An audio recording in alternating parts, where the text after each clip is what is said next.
One thing I think is important for you to know about the Men's Allyship program is that you'll enjoy it. The Men's Allyship Network program is a 3-day training course that is divided into workshop sessions, followed by things like coaching, so in groups of maybe 2 or 3 men with one of our facilitators. And then following on from that, we put those groups back together on day 3 to really think about action planning moving forward once they go back into their respective workplaces. Our USP is the energy that we bring into a room with people, is that they don't feel that they're under a microscope. They don't feel like they're being judged. When Ben spoke to us, it was on a human level. We had a few tears, we had a bit of laughter. I think there's a lot of workplace workshops that are kind of tick boxy. People almost expect it to be something maybe they've done before or like a top up to something else. I can quite confidently say that most men or people, when they leave our workshops, they're pleasantly surprised by the conversations they've had, and it's much more transformative than they think. So far, I haven't heard any feedback of anybody who's done this and not enjoyed it, who's not come away from it feeling like they understand things more, like they feel more equipped to do something. It's given me a lot more confidence to go and try to make a difference, so I know I'm not alone in this. We went from just a group of people to feeling like brothers now. We come in that room with the intention of wanting them to leave, not only with a positive experience, but a positive learning experience. Beyond Equality is a leading change-making organisation that specialises in engaging men in these processes of creating a more inclusive, supportive and equitable organisation. Quite frankly, there's a missed opportunity here. We know that organisations are dealing with a range of complex issues, from staff burnout, through talent leaving, through to cultures of silence or sexism in the workplace. Studies consistently show that organisations that are set up to have men involved actively as allies perform far better in terms of creating equity and well-being for all their team. The best feedback we get is, I didn't know my colleagues felt like that. I didn't know other people were thinking about this in the same way, or what he said has now made me think differently about what I've been doing. And I think that that's huge. They brought us in because they already knew that we were able to hold conversations that really needed to happen, conversations that were sensitive, and conversations that were often shut down because people were afraid of judgment or people were defensive. But it's not about it being personal and invasive, it's about where do the personal and the professional meet.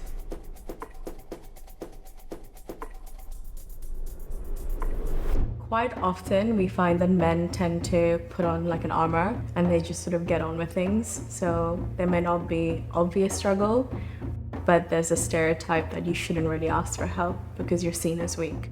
For years and years, this work has been very prescriptive. It's been about people coming in and telling you what you should think and how you should feel in an attempt to change your behaviour. Telling you that you can do these things now, but you can't do these things anymore. And actually that doesn't change anything, right? Like, I think the reality is, if we want to see change, we have to give people the space to really process things, to have a little bit of a back and forth. Giving people the space to feel like they can be empowered to take a step back or to ask for help if they need it without having to worry about being judged or not being taken seriously as a professional. We kind of iteratively developed a program that spoke to all of those needs. So how do we, number one, start at the beginning? Don't jump straight to how do we change this thing, this policy in our workplace, but what does being a man mean to you? And then moving into, all right, so what's the implication of that on all of the people around you? And then moving on to, oh, how does that play out in the workplace? Asking those kinds of questions in a way that's very gentle, you know? Big misconception at the beginning is that you can change something in an hour. Things take time, so the idea is that the first day is a lot and we need those additional days for you to decompress and then access some of those thoughts and feelings again in a more productive way.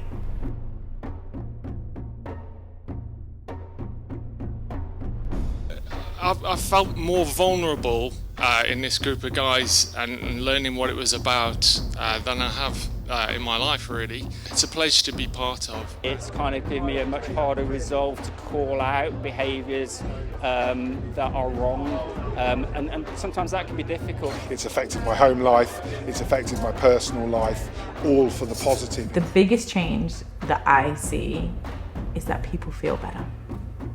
People feel better about themselves, people feel better about each other, And that is something that you kind of can't measure. But I think that transformational change is rooted in people feeling better, people feeling more understood. I want to make the world a better place. I want to make it a better place for the people that are important around me. I have 2 daughters at 12 and 15, so I'm like, okay, yeah, this is serious now. At Beyond Equality, we often say that the knowledge is in the room. Everyone has something to contribute. Everyone has something to learn. So it's almost putting our egos in check and saying, I don't need to be a superhero today, I just need to be an ally. That kind of encouraged me to be a little bit braver to have those conversations and not scared to fumble my way through the conversation. Something that I thought I was very versed with, just being a man of colour. But even having those conversations, going even deeper, it's kind of giving me that hunger to know more. Most people, when you ask good questions, arrive at good conclusions by themselves. There's a big kind of idea that exists in the zeitgeist that you have to shame people into believing stuff, right? You have to tell them what they should think and why they're wrong, when actually you just need to talk to people.